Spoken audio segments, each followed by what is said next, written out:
All praises to Yahweh, Ba'ashem Yahweh Shai, Ba'ashem Yahweh Kodash. The blood of the elders and apostles are created in stone. Shalom to the elect which in this word in truth and in sincerity, with the hope of receiving mercy of Yahweh, Ba'ashem Yahweh Shai. Yahweh is the name of the Heavenly Father. Yahweh Shai is the name of his only begotten Son. You so-called Negroes, Hispanics, and Native Americans are the Israelites according to the prophecies that are written in the scriptures. I want to make it known that the RFID microchip is the MOTB. The serpent juice is the precursor to the MOTB. Yahweh Shai, whom dwelling nearly called Jesus, is about to make his return upon the earth to deliver his elect and to pour out judgment as it is written. So I want to go straight into this lesson concerning prophecies that shall shortly come to pass.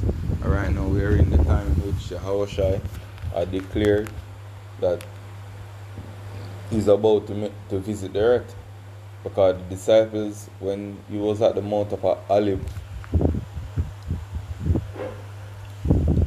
went unto him and asked him various questions concerning the end of this age, and this was one of his replies. So this is Matthew 24 verse 6. And he shall hear of wars and rumors of wars. See that he be not troubled. And a lot of people them troubled right now. Even war take place between Venezuela and America right now. A lot of people are troubled by these events. For all these things must come to pass, but the end is not yet. And that is what we know through the Spirit.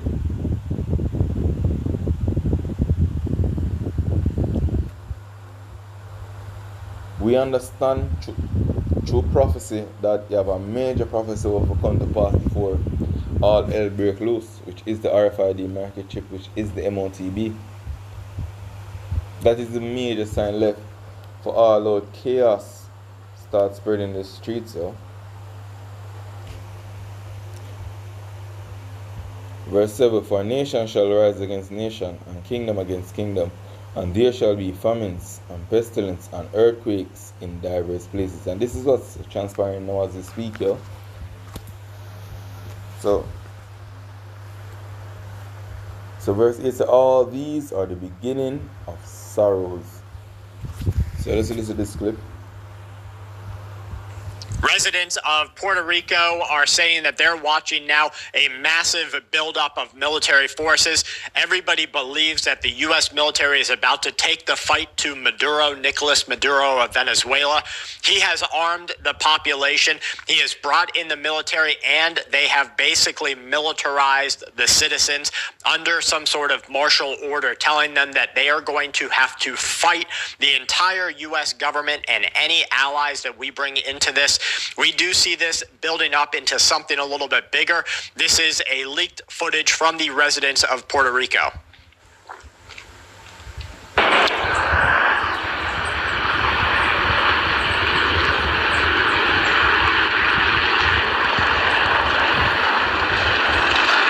Now, in this morning's broadcast, we saw Trump give the directive to the general to take the jets out of the sky if necessary.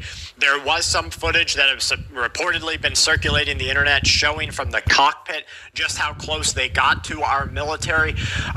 Here, the director Maduro, they say he's a dictator. He's the leader of Venezuela. He mobilized and armed the entire population. This is, as it is being shown here, very similar to what Saddam Hussein did during the conflict that brought his demise. I want you to see inside of this video the contrast between what they're trying to do in Canada and what they're trying to do here.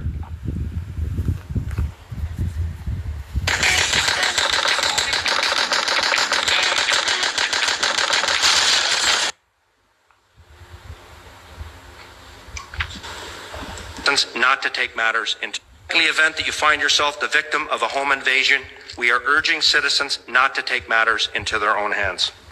While we don't want homeowners to feel powerless, we urge you to call 911 and do everything you can to keep yourself and loved ones. So they're saying comply. And the rest of that video is this police chief in Canada saying just comply with the home invaders. Yes, they might be there with weapons. Yes, they might tie your wife and your children up. Yes, they might doing despicable things to them, but just comply with them. That's really going to be your best shot. Listen to the difference in what is being said in the U.S. state of Florida.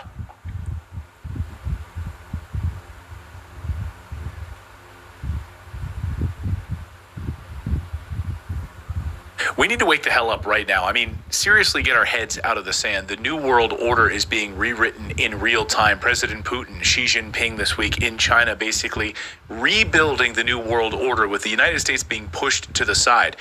Outcast. Even Trump called it out this week. He said Russia, China, India are conspiring against the United States, he said. And he's right. They are conspiring, not in an evil and nefarious way, but we are being pushed out. And some very smart people are sounding the alarm about what's coming, like Pavel Durov, the billionaire founder of Telegram, who just posted this. Quote, both world wars started from a Western European country's attack on a Slavic country. Austria's invasion of Serbia in 1914, Germany's invasion of Poland in 1939. In the 19th century, the West invaded the Slavic lands unprovoked during the Napoleonic Wars and the Crimean War. So he's not reciting trivia here. He's flashing a warning light right now because once again, Western Europe and the United States are jockeying for influence in the Balkans and in Poland. President Trump this week going all in on Poland. NATO and the U.S. pouring money, arms, and propaganda into fragile states like Serbia and Bosnia. And I can only wonder, are they ready to explain to their citizens how it ended the last times we meddled in the Balkans with 2 world wars? And I'll tell you something from my own time in Serbia. When I visited recently, people there talk openly about the pain, the suffering brought by NATO. They haven't forgotten the 78 days of bombing ordered by Bill Clinton and NATO back in 1999.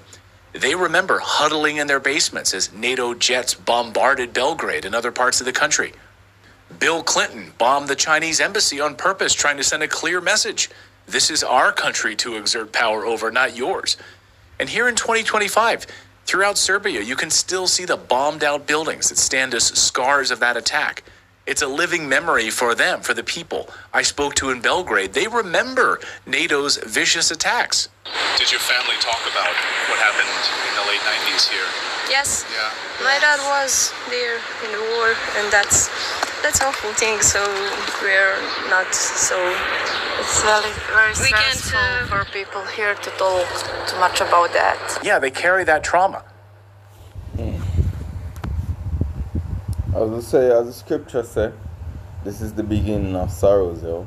So I'm not going to hear about more conflicts, more countries that turn from the West, because these are the times that we're in.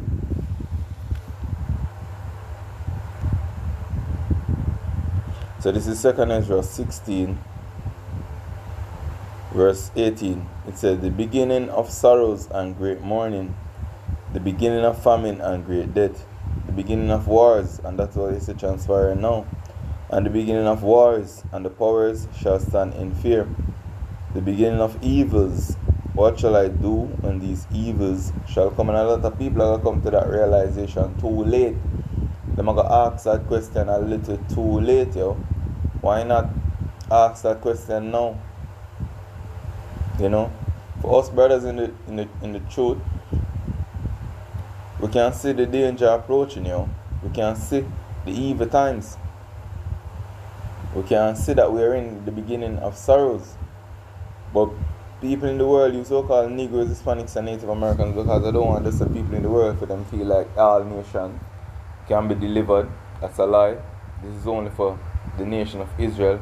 And on this side, this is only for the elect. That's the truth. So I know the Lord of various things we might do right now, yo. Through the Spirit, we are bug out a lot of people, yo. Especially these conflicts.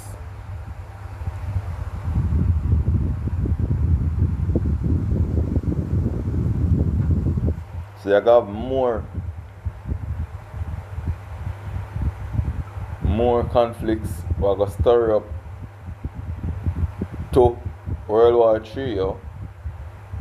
And to most of we may be speaking and them are listen us, but they don't believe what we are saying. But I think the day when you start to see, you know,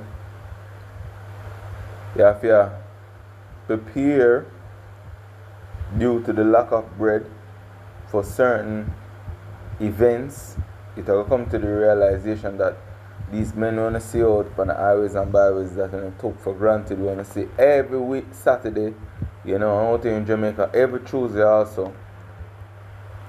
When I got to seek to hear the words at their mouth and shall not find it, because they're not speaking their words, but they're speaking the words of Yahweh, Bashim Yahushai. And at that time, I got send a famine of the word upon the land. But I have a lot of people that remember the things that we have declared out. And I'm going to see it come to pass before their eyes. So I said I wasn't going to make this video very long, just showing you. This is the time that we are in, the time of war. Shalom. Kalalali Abashim Yoshai. Kalalali Abashim Yoshai. Kalalali Abashim Yoshai.